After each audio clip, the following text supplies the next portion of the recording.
Australia 3-2 victors. Desolation for Brazil.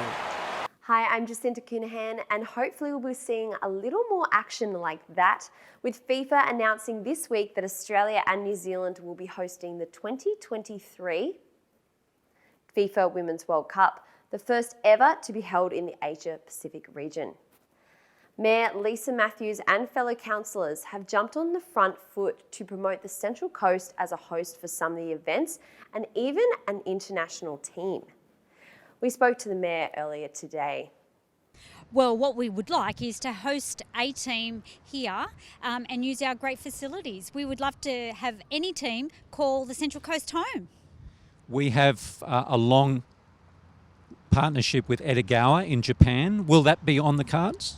Look, initially we're going to be writing to FIFA and ask them, what we can do and how we can get a bit of a guidance on what we should be doing for protocol. But second of all, I'm going to write to Edogawa and just let them know that we're open and we'd like them to let a team come to the Central Coast. I think it would be a great opportunity for our sister city arrangement. We've got a big lead up to this, so what we'd like to do is have a whole of community involvement, businesses and residents, and we can actually put a festival together, I believe, and that would be certainly my pitch, is that it's not just about the games, but it's about the flow-on effect and what we can do for the families, the team, and just people that want to come and visit. Greenpoint Christian College has been forced to shut this morning after fears a teenage boy may have contracted COVID-19.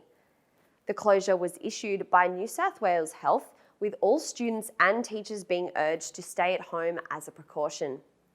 School officials are waiting for the test results to come out this evening. Well, residents wanting to lodge a DA with the council can now do so from the comfort of their own home, with an official launch on July the 1st of the state government's new e-planning initiative. The Central Coast Council was one of the first to adopt the new system, and on Wednesday, New South Wales Minister for Customer Service Victor Dominello joined Terrigal MP Adam Crouch and Council CEO Gary Murphy in Gosford for the announcement. It's great to be here in the Central Coast. As Adam said, it is my second home. And e-planning is such a game changer for our state.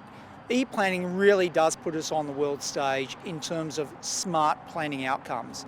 If you're at home in the old world, you'd have to put in your DA, you'd have to go to the council, drive, look for a car spot, put in your paper forms, do it between the hours of 9 to 5, then go back home or go back to work.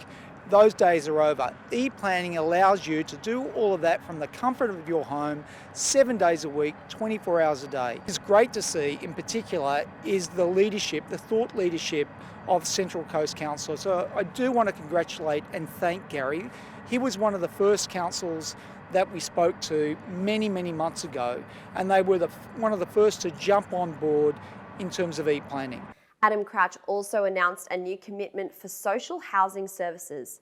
Let's go to David Abrahams. Thanks, Jacinta. Yes, it's a little nippy. Our Adam did announce this week that the state will commit a total of $4 million to 2 housing providers in a bid to tackle the growing problem of rough sleeping on the Central Coast.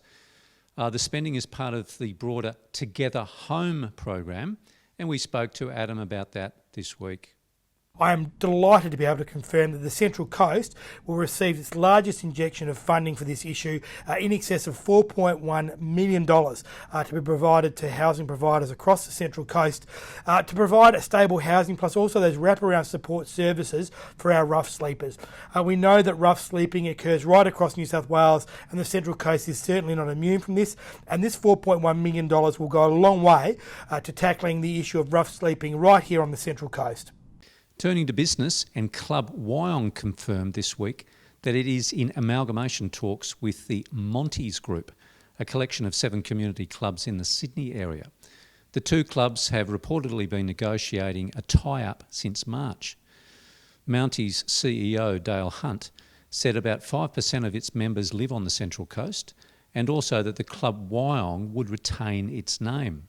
And while we're on the subject of clubs, Hardy's Bay Club in Kilcare has launched a GoFundMe campaign to try and resurrect itself.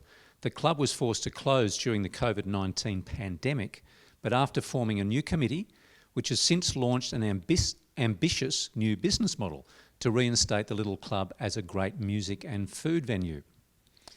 And in other news, former Arts Minister Don Harwin, who you might remember resigned his post in April following suggestions he breached COVID-19 restrictions by moving to his Pearl Beach home, well, today a court decision cleared Harwin of any wrongdoing, and we understand Mr Harwin will be reinstated to his former positions in the New South Wales Cabinet.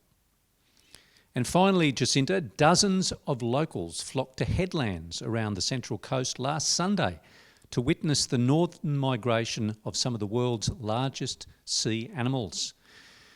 This event is part of an annual whale census run by the volunteer-based group Orca, which is aiming to map the growth in different species of whales. By sunset on the first day, the total number of mammal sightings along the coast had reached 1,679. Back to you. Thanks, David. And there's lots of sport looming on the horizon. And finally, spectators will be allowed to attend Central Coast Stadium to watch the footy. Let's go to Ross Barry. Thanks, Jacinta. I'm managing my demotion to sports anchor quite well. Thanks for asking. Yes, 4,598 is the magic number. That's the number of people allowed into Central Coast Stadium in accordance with the latest social distancing protocols for stadia. And there'll be plenty to see in coming weeks, starting with tomorrow night's NRL match between the locally based New Zealand Warriors and the Brisbane Broncos. The Warriors are coming off a 50-6 drubbing by Melbourne Storm last week and will be without captain Roger Tuivasa-Sheck, who was suspended for a whole week for a shoulder charge. And that game gets underway at 5:30 p.m. On Sunday, July 12, the stadium will also host the top-of-the-table clash between the Newcastle Knights and the Parramatta Eels. And football fans are also set for an explosion of blue and yellow when the Central Coast Mariners play 3 matches in 10 days at Central Coast Stadium, beginning with a clash against Perth Glory on Saturday, July 18, kicking off at 5 p.m. The Mariners will then host the Newcastle Jets on Friday, July 24, and the Western Sydney Wanderers on July 27. And finally, Jacinta, some great news for horse racing fans. Members, owners and guests were allowed back on the course this week for the first time since March and were treated to some fine racing.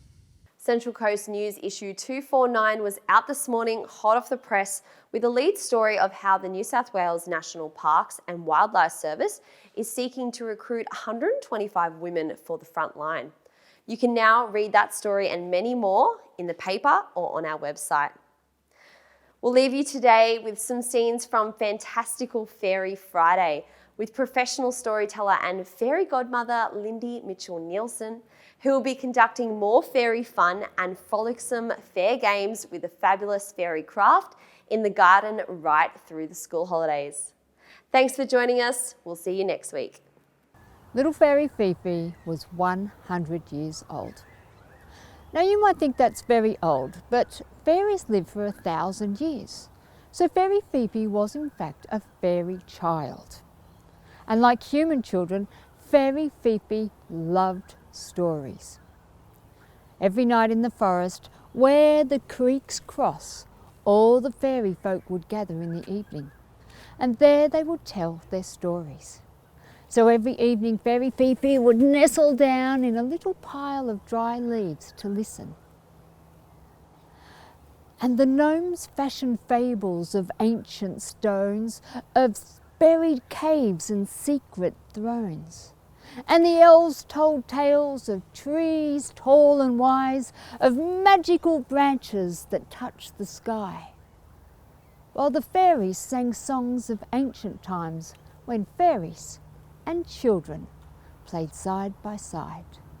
And out of all these stories, it was the stories about human children that Fairy Fifi loved the most.